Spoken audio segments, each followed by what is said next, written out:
trough ng low pressure area na patuloy na nakakaapekto sa Mindanao. Mga lugar na makakaranas ng kalat-kalat na pag-ulan at thunderstorm. Thunderstorm threat sa ilang bahagi ng Luzon, Visayas at Mindanao. Mainit at malisangang panahon sa Metro Manila at sa iba pang lugar. Magandang araw Pilipinas, ito ang Pilipinas Weather ngayon. Narito ang ating update sa panahon. Kung bago ka lang sa ating channel, please like, share, and subscribe para lagi kang updated sa panahon. Salamat sa iyong suporta. Mga kababayan, ngayong araw ng Lunes, May 25, 2026 na po tayo. Narito na ating update sa panahon. Patuloy pa rin nakakaapekto ang trough ng LPA o low pressure area sa katimugang bahagi ng bansa habang nananatiling mainit at maalinsangan sa maraming lugar. Kasabay ng banta ng biglaang thunderstorm, narito ang ating buong detalye. Mga kababayan, base sa latest weather bulletin ngayong araw ng Lunes, May 25, 2026, ang trough ng low pressure area o LPA o buntot ng LPA ay patuloy na nakakaapekto sa malaking bahagi ng Mindanao at ilang karatig na lugar.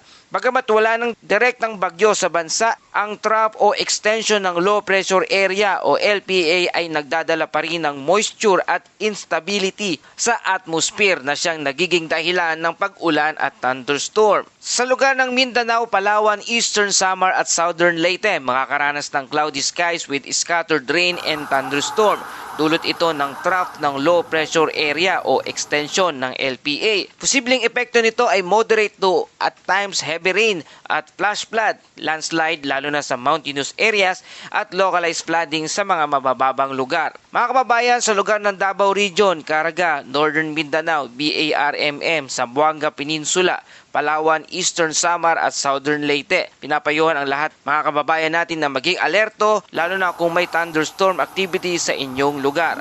Sa lugar ng Bicol Region at Quezon, kasama ang Camarines Norte, Camarines Sur, Albay, Sorsogon, Catanduanes, Masbate at Quezon Province. Inaasahan ang partly cloudy to cloudy skies with isolated rain shower o thunderstorm. Dulot naman ng easterlies. Ano nga ba ang easterlies? Ito ang mainit na mahalumigmig na hangin nanggagaling sa Pacific Ocean. Ito ang nagdadala ng moisture, cloud formation at isolated thunderstorm sa ilang mga lugar. Kaya naman posibleng epekto nito ay biglaang pagbuhos ng ulan, kidlat at pagkulog at flash flood kapag mayroong severe thunderstorm sa inyong lugar. Sa Metro Manila at sa natitirang bahagi ng bansa at sa rest of Luzon, makakaranas ng partly cloudy to cloudy skies with isolated rain shower o thunderstorm. Dulot ito ng localized thunderstorm. Mga kababayan, maaring maaraw sa umaga pero sa bandang hapon o gabi naman ay pwede tayong makaranas ng biglaang thunderstorm, pagkulog at pagkidlat, palakas ng buhos ng ulan, flash flood sa urban areas. Kaya huwag basta magpaging kampante kapag maaraw ang panahon. At dumako naman tayo sa lagay ng panahon dahil sa trough ng LPA, asahan ang maulap na kalangitan na may kalat-kalat na pag-ulan, pagkulog at pagkidlat sa mga sumusunod na lugar.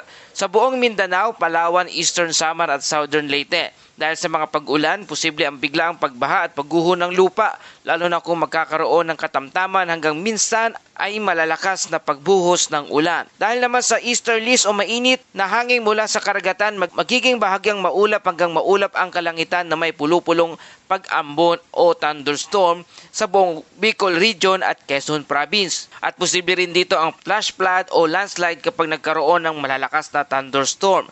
Habang localized thunderstorm naman ang makakaapekto sa buong Metro Manila at sa nalalabing bahagi ng bansa.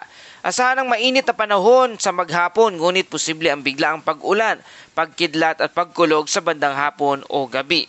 Para sa ating forecast heat index, patuloy na nararanasan ang matinding init sa ilang bahagi ng bansa. Ang pinakamataas na forecast heat index ngayong araw ay sa Dagupan City, Pangasinan, na umabot sa 47 degrees Celsius. Kasunod nito ang Apari at Cagayan na umabot sa 46 degrees Celsius. Kasama ang Tuguegarao City, Cagayan, CLSU Muñoz at Nueva Ecija. At marami pang lugar na makakaranas ng 44 degrees Celsius hanggang 45 degrees Celsius heat index na nasa danger level na po na maaring magdulot ng heat cramps at heat exhaustion.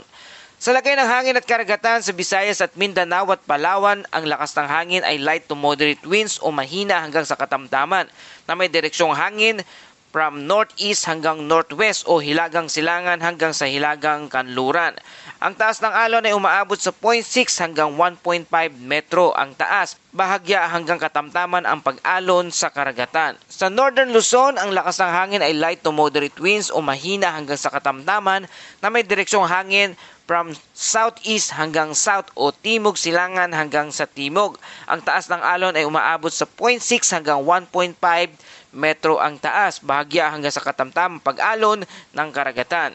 Sa nalalabing bahagi ng Luzon, ang lakas ng hangin ay light to moderate winds o mahina hanggang sa katamtaman na may direksyon from east hanggang northeast o silangan hanggang hilagang silangan na may taas na alon naman na 0.6 hanggang 1.2 metro ang taas, bahagya hanggang katamtaman ng pag-alon ng karagatan.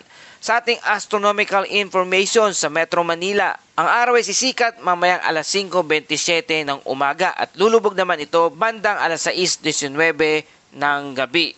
Patuloy nating binabantayan ang galaw ng LPA-05E, lalo na kung ito ay tuluyang lalakas at maging isang ganap na bagyo. Sa kasalukuyan, huling namataan ang sentro ng bagyo na sa layong 1,340 kilometro silangan ng northeastern Mindanao o nasa bahagi pa ng Philippine Sea sa labas ng kalupaan. At ito ay patuloy na binabantayan dahil nasa katamtaman na ang tsansa nitong maging ganap na bagyo sa loob ng mga susunod na 24 oras.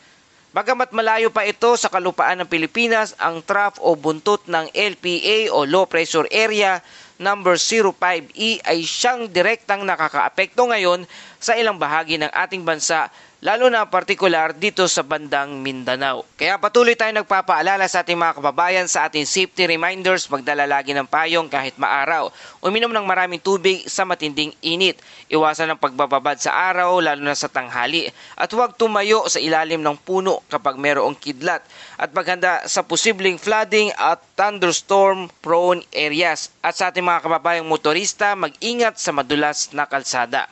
At dumako tayo sa ating Bible verse of the day mula sa Psalms 107 verse 29. He stilled the storm to a whisper. The waves of the sea were hushed.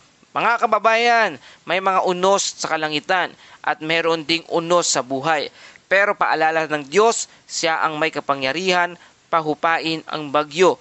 Kaya habang tayo ay naghahanda sa panahon, manatili rin tayong matatag sa pananampalataya sa Kanya. At yan po ang ating update sa panahon sa araw na ito. Kung nagustuhan nyo ang balitang ito, please like, share, and subscribe para lagi kayong updated sa panahon. Salamat sa iyong suporta. Ito ang Pilipinas Weather ngayon na lagi nagpapaalala, maghihanda, magiligtas, pag-alerto, ingat tayong lahat.